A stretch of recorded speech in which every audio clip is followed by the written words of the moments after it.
ফিরে এলাম বিরতির পর। এবার আমরা যেদিকে চোখ রাখবো, পিএম পোষণ যোজনার আওতায় কেন্দ্র কিন্তু বরাদ্দ বাড়াচ্ছে, মিড ডে মিল প্রকল্পে বড় বদল আনছে।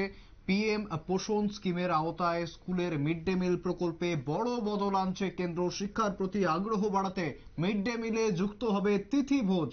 তবে পর্যাপ্ত বাজেট কি দেওয়া হবে, এই প্রশ্ন কিন্তু ঘোরাফেরা করছে শিক্ষক শিক্ষিকাদের মনে। আমরা বিস্তারিত জানবো কি এই প্রকল্প এবং কি বৃত্তান্ত, সমস্তটাই আমরা জানবো। আমাদের সঙ্গে রয়েছেন আমাদের প্রতিনিধি শতাব্দী। শতাব্দী, ঠিক কি জানা যাচ্ছে এই প্রকল্প সম্বন্ধে, কি জানা যাচ্ছে এবং শিক্ষক শিক্ষিকা মহলের ঠিক কি প্রশ্ন?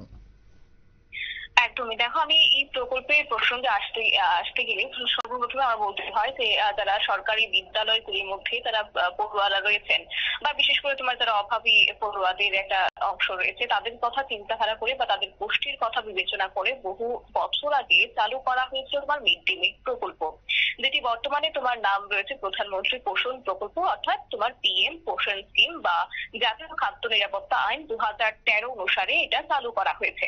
আর এই মিড ডে মিল প্রকল্পের অধীনে যারা পড়ুয়ারা রয়েছেন তাদের বিশেষ করে তোমার মৌসুমী ফল এবং বিশুদ্ধ জল সহ বিভিন্ন রকমের খাবার দাবার দেওয়ার কথা এই প্রকল্পে উল্লেখ করা হয়েছে। এবার আসে এই পিএম পোষণ প্রকল্পের উদ্দেশ্যটাই বা কি।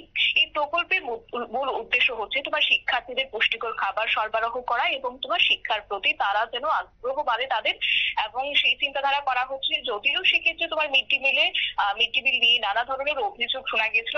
এই 2013 যে প্রকল্প চালু করা হয়েছে তারপর থেকে কিন্তু বেশ কিছু স্কুল থেকে এই মিড ডে মিল নিয়ে কিন্তু একাধিকবার অভিযোগ শোনা গেছে।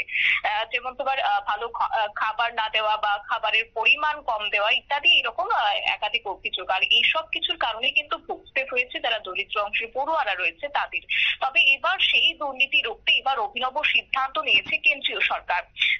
এক কথায় বলতে গেলে যে তোমার এক পলকে এবার বদলে দিয়েছে গোটা মিড ডে মিলের ব্যবস্থা, এবং এরপর পড়ুয়ারা নিয়মিত সুস্বাদু এবং ভালো মানের খাবার পেতে পারবেন বলে কিন্তু এবার মনে করছে সংশ্লিষ্ট মহল।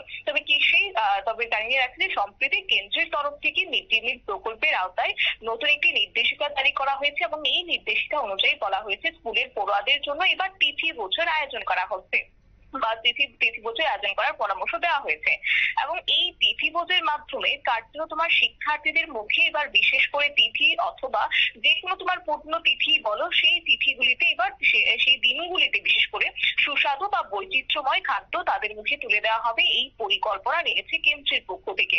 আর এই নতুন নির্দেশিকাটি শিক্ষার্থীদের মধ্যে খাদ্যের একদিকে যেমন খাদ্যের একঘেয়েমি দূর করার একটা সম্ভাবনা থাকবে বা তোমার আশা প্রকাশ করা হচ্ছে, এবং তারই পরিপ্রেক্ষিতে বলা ভালো যে পুষ্টির মান বাড়ানোর লক্ষ্য কিন্তু এই প্রকল্পের অধীনে নেওয়া হয়েছে। তবে এই তিথি ভোজনের নির্দেশ দেওয়া হয়েছে যে মাথা পিছু কিন্তু এবার বরাদ্দ কমিয়ে দেওয়া হয়েছে। অর্থাৎ এর আগে আমরা যা দেখেছিলাম একজন পড়ুয়া পিছু যত টাকা তোমার ধার্য করা হয়েছে তার থেকে কিন্তু কিছুটা হলেও এবার সেই পড়ুয়ার মাথা পিছু তোমার বরাদ্দ কমিয়ে নেওয়া হয়েছে। আর এর ফলে কিন্তু এবার অর্থ সংস্থানের একটা প্রশ্ন উঠতে পারে। আর অনেক সময় তোমার এই মিড ডে মিলের জন্য কিন্তু পর্যাপ্ত সংকেত এক প্রকার ডেকে আসে। আর এই পরিস্থিতিতে তিথি ভোজনের প্রয়োজনে অতিরিক্ত অর্থ সংস্থানও অবশ্যই করতে হবে।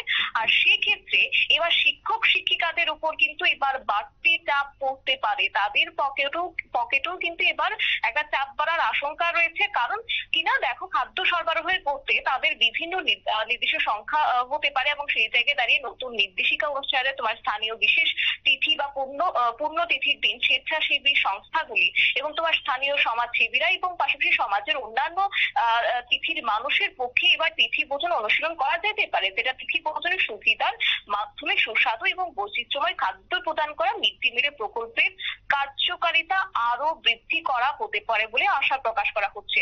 হ্যাঁ, যদিও এক্ষেত্রে অর্থ সংস্থানের বিষয়টি এখনো পুরোপুরি ভাবে স্পষ্ট করা হয়নি কেন্দ্রের পক্ষ থেকে, তবুও আমি যে তথ্য পেয়েছি সেক্ষেত্রে বলতে পারি যে সরকারের এই উদ্যোগ শিক্ষার্থীদের মধ্যে পুষ্টি এবং খাদ্যের প্রতি আগ্রহ বাড়াতে এবং আগামী দিনে তাদের যারা এখনো পর্যন্ত অনেকে দেখা যায় যে স্কুলমুখী হন না বা সেই অভিভাবকরা সেভাবে পারেন না, সেই জায়গায় দাঁড়িয়ে তাদেরকেও কিন্তু অনেকটা স্কুলের প্রতি আকর্ষণ বাড়বে, কেননা না সেক্ষেত্রে খাদ্যের জন্য।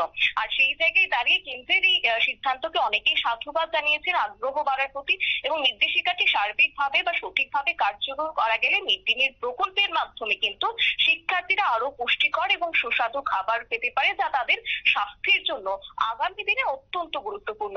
শুভেন্দু। একেবারে ধন্যবাদ। আমাদের প্রতিনিধি শতাব্দী জানাচ্ছিল ঠিক একদিকে যেমন এই মহৎ উদ্যোগ রয়েছে তিথি ভোজ, তেমন অন্যদিকে কিন্তু রয়েছে একাধিক প্রশ্ন। শিক্ষক শিক্ষিকারাও যথেষ্ট চিন্তিত এবং অবশ্যই এই উদ্যোগকে সাধুবাদ জানাচ্ছেন, তবে পাশাপাশি রয়েছে কিন্তু একাধিক প্রশ্ন।